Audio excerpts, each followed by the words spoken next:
The Suicide Squad or the Justice League game is not a good game. But dear viewers, it is without its own good moments. So they are explained. The game that was developed by Rockstar. Remember that Rockstar which developed the Arkham Batman games. Yeah, those Batman games that everyone loves, that have good ratings by the way. And this Suicide Squad game is meant to be a sequel to Batman Arkham Knight. It's not a sequel, they said. It follows Batman Arkham Knight. The Suicide Squad game was supposed to be released last year, but after an awful trailer that they released showing the gameplay mechanics, they had to resort to delaying it until this last Friday. And I won't lie guys, as a person who got early access, this game is not good at all. I wish they'd put this game in its own series and not make it relatable at all to the Arkham series, because the Arkham series was perfect for me. I wanted the Arkham Knight series to be left alone, or better yet, they were supposed to make a new Batman game following that Arkham series. What they say is that after Batman was revealed in the Arkham series, Bruce Wayne was now approached by Superman in order to join the Justice League. So that's where we take over from this game, where Bruce Wayne is now a part of the Justice League, and now the Justice League is corrupted by Brainiac. As a result, Amanda Waller calls upon the Suicide Squad to fight the Justice League. This game is set up in Metropolis. We're not in Gotham anymore. And just comparison between the Batman game's graphics and this new Metropolis graphics, a game from 2015 mind you, and a game in 2024. The difference is crazy. How can a game in 2015 look better than a game in 2024? It's crazy, because this game has been in development for 7 years. I'll touch upon that part later. Oh, let me just touch upon it, right? This game has been in development for like 7 years or 9 years, I don't know, between that period. And as you might remember, between that period, that's when live service games became so popular. Games like Fortnite, Call of Duty, those type of games, right? So this game was set up in a way that it wanted to take also that market, that live service market. But however, it came so late into the game. It's just like Marvel's Avengers, but a little bit better, if I should say. Because Marvel's Avengers had a lot of issues that plagued that game, that basically made it like so not good to play on. But this game, Suicide Squad or the Justice League, is just something else totally different. So first, the biggest part that I like about this game, the positives for me, is the traversal. The traversal is crazy. I like it and I enjoy it. As a person who doesn't play live service games like Fortnite and Call of Duty. So we have 4 characters, right? We have King Shark, Captain Boomerang, Deadshot, and Harley Quinn. My favorite of all is King Shark. He's the best and my favorite to traverse with because it's just a tank. And for all the characters, the speed is generally the same, but the movement is different. They focus on the traversal system to make it distinct from the other live service games that are available. Harley Quinn finds this bat glider or something, and she also has like a swinging grappling hook like Batman from the Arkham games. But she kind of swings like Spider-Man in this game, I don't lie. Then Captain Boomerang has a Speed Force gauntlet. That's pretty fun doing that. But for me, my biggest character and my favorite character was King Shark. But in this game, King Shark is basically just Drax from Guardians of the Galaxy.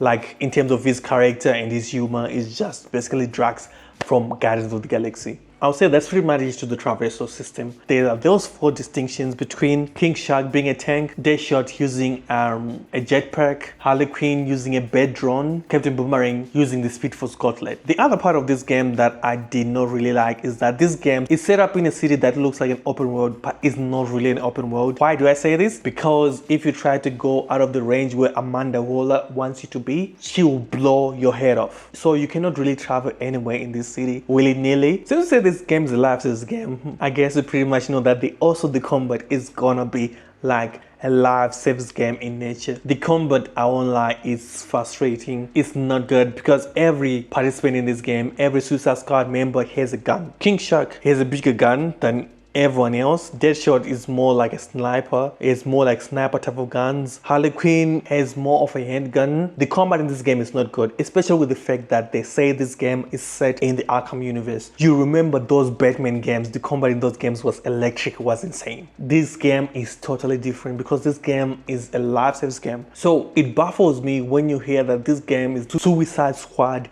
KO the Justice League when they're just using guns. That's the most funniest thing ever that I've ever seen in my life. So everyone has a gun.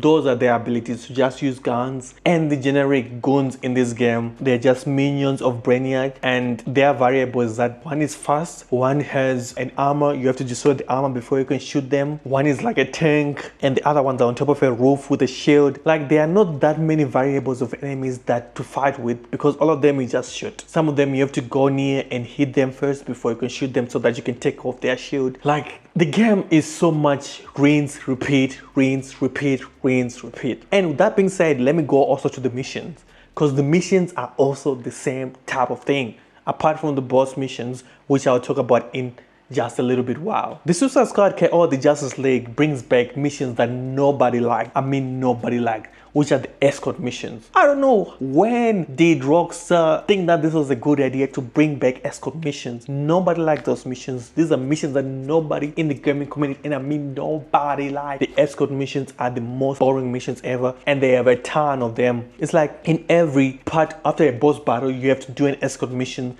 and there were tons and tons of escort missions in this game. This game, like in the story, it's very repetitive. It's super repetitive. You end up feeling like you're doing the same thing over and over again.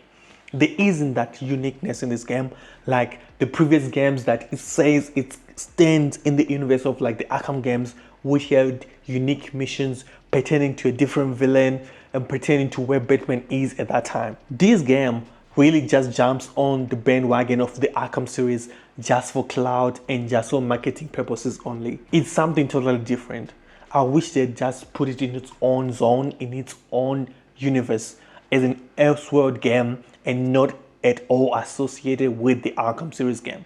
Because this is something totally different. It's not really something that you can identify with the Arkham games. So the combat is whack. It's not fun. It's just shooting some bad guys, some generic bad guys. And after shooting some generic bad guys, there are a lot of cutscenes. That's one thing I have to say about this game as well. There are a lot of cutscenes, and the cutscenes are more fun than what you are doing when you're playing the game. Like this one, where the Suicide Squad break into the Hall of Justice and just are able to just steal the Justice League's equipment. Like, they're just on display. Like, there's no protection, there's no safe. Are you saying that the Batman from the Arkham series was just this naive that he could not put certain gadgets under lock and key? If you were gonna make a cutscene, at least make it look good, make it look efficient, make them do the work to get these gadgets, guys. Don't just display them in the front where everyone else can just see them and everyone else can just get them. This was weak, man. I did not like this. I was so not impressed. So what's talking about this game, we must talk about like the history of the studio itself, because there's a lot of things that we have to talk about the studio before we talk about this game. The first of which is that, like, the people who started the studio have since left the studio and have gone to create another studio, and as such they left with a lot of the workers that worked on the Arkham games.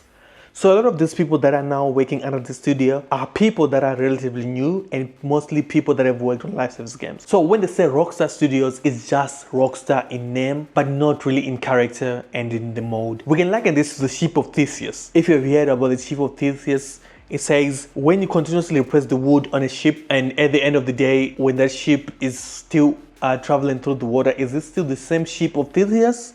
Or is it a new ship? And in my theory, I would say that that's a new ship because you've generally replaced all the wood, therefore making it something totally new. But then the name still remains because you're replacing little by little. So it's the same thing that applies with Rockstar right now. The people that worked on the Arkham games have since been replaced. A lot of them that were left with the studio heads. It's so painful to me that they chose to take the Arkham name and the Arkham universe and say that this game is related to that. Now that James Gunn is in charge of that studio, I wish that he can go back and revisit the Arkham games and make a sequel to those games and just forget this. Like they forgot about the other DCEU movies that are just now thrown to the side, that they don't exist anymore. In general, we know that the Justice League is made up of Superman, Batman, Wonder Woman, The Flash, Aquaman. But in this game, we only have a few characters, which are Batman, Superman, The Flash, and Wonder Woman. Also the Green Lantern, Jon Stewart. Those are the characters that are composed in the Justice League.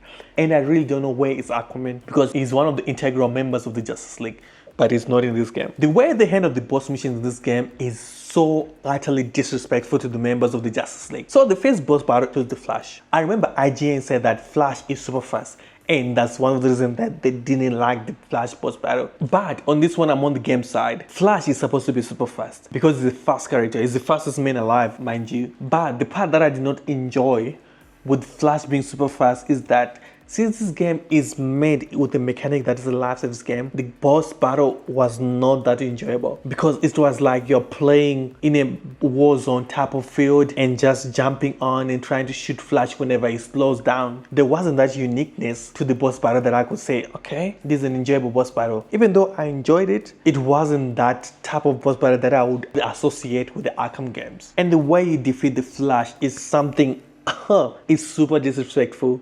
The way he just falls down and dies, and the way they made the Suicide Squad act like they're appreciating him for being a hero that he was, but after that, Captain Boomerang pisses on the Flash's dead body. Like, if that's not disrespectful, I don't know what it is.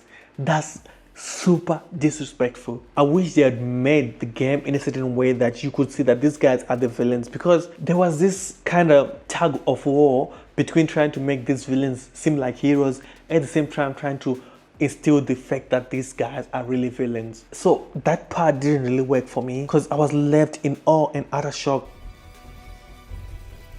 You have to kill us, Diana. We have to die to save the world. Second boss battle involves Jon Stewart, the Green Lantern. That one was more enjoyable because of his constructs, but for me, the mechanics of a live service game, of a game that looks like Fortnite, of a game that looks like Call of Duty, Warzone, I don't really enjoy those mechanics. I like a game that is thought, a game that is sentiment to it. And they also treat a Green Lantern with disrespect. Like after you defeat him and King Shark takes his power ring, and spoiler alert guys, isn't the Green Lantern ring supposed to choose the one that wears it? So how was King Shark able to wear this ring without it denying him? Or was it denied at the end when the ring started acting like it's attacking them? I really don't know. Someone needs to really make sense of this for me. So if you know what this means, say something in the comment section below. And remember guys, to give me my PlayStation 5 or Xbox Series X, we're reach 10k subscribers. Like the way they left Green Lantern on the floor just by his trunks, if that is not disrespectful, I don't know what it is. That was really insane. The only character that they handled right in this game for me was Wonder Woman. Wonder Woman was the only Justice League character who was not under the power of Brainiac. And I don't know why that is. The introduction of the Batman in this game is kind of fun.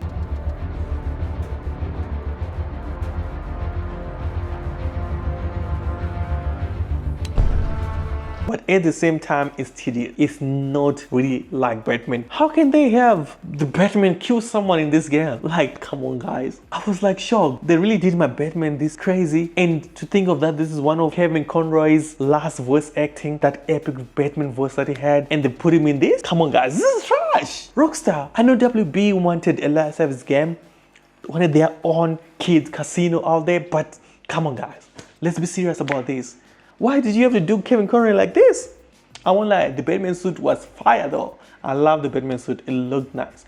But the way they did Batman, oh, I was not impressed. The kind of Batman like is a horror type of character, and I enjoyed that part. And that brings me on to the Batman boss battle. I cannot really call it the Batman boss battle because he uses the fear toxin. If you have played the Arkham games, you know what I'm talking about. From Scarecrow. I don't know, man. It's just not it. All the time I was playing this game, like, I would just feel like something is like there's just this disservice to these Justice League characters. There's just this disconnect from the Arkham games that they're trying to so hard to be or to associate themselves with. This game is just something totally different. It's not associated with the Arkham series. It's not at all. I refuse.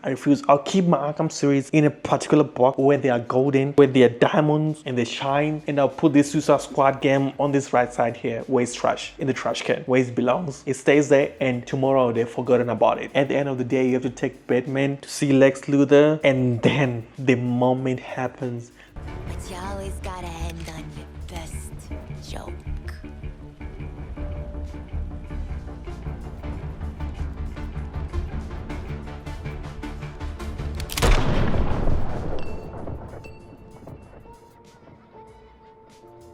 The most disrespectful moment happened where Harley Quinn pulls out her pistol to draw in Superman and she kills the Batman. I asked myself like, Who approved this? Who in their right mind approved that Batman will go down like this? And in my recent short, someone even commented that isn't Batman's mask bulletproof or something? And I seem to think that's sort as well. Like, I won't lie, like, I wanted to drop my controller at this moment when this happened. Batman deserves more respect, guys. These goons are small in nature as compared to the villains that Batman took down in these Arkham series games. So I don't understand how these guys can be able to beat Batman with just guns. Rockstar, man, you need to go back to being the real Rockstar, because this is not it. So after Batman is defeated, then the final battle with Superman starts. But before I talk about that, let's roll back a bit. In this game, Wonder Woman is the only character that was treated with respect. I won't lie. So Superman ends up taking down Wonder Woman because kryptonite does not work for whatever reason, and the explanation is that the DNA has been changed because of Brainiac's corruption, right? So now we need super kryptonite, which is yellow kryptonite. That's what we end up using to take down Superman. So the Superman boss battle is just the same as the other stupid boss battles, the other previous 3. And after that, then is Brainiac boss battle. But the Brainiac boss battle is not really Brainiac boss battle, because the Brainiac transformed into Flash. Remember the Flash boss battle, the stupid boss battle that we started with, the first one? Yep, it's big again, but now Flash is not red, it's now purple light. I really feel like this game, they really did not want to put that much effort into the story, because their focus was like 9 years ago, 7 years ago, was just live service. They were looking at Fortnite and how much money it was generating, and they're looking at the other games and like, nope, we're gonna associate ourselves with those type of games and we're gonna make the bank. So the story, they just like left it to the flow, because it really shows that some things changed. After last year, there is a trailer and people did not like it, and they halted the game until this February, because they changed a lot of the good that was just supposed to shoot. It has been changed a little bit. This story is lackluster. This story is not a story at all. It's not a story deserving of the Arkham name and the Arkham Association. This game is not it. The only thing that I liked was the traversal. Here's the part that I leave up to you guys. What did you think about this game? And if you're a person who played Arkham games, did you like this game? And if you're a person who plays live with games like Fortnite, Call of Duty, what did you think about this game? And are you going to be playing it when the end game comes out? Because remember, they're going to be launching the Joker as one of the characters in the battle passes. It's you.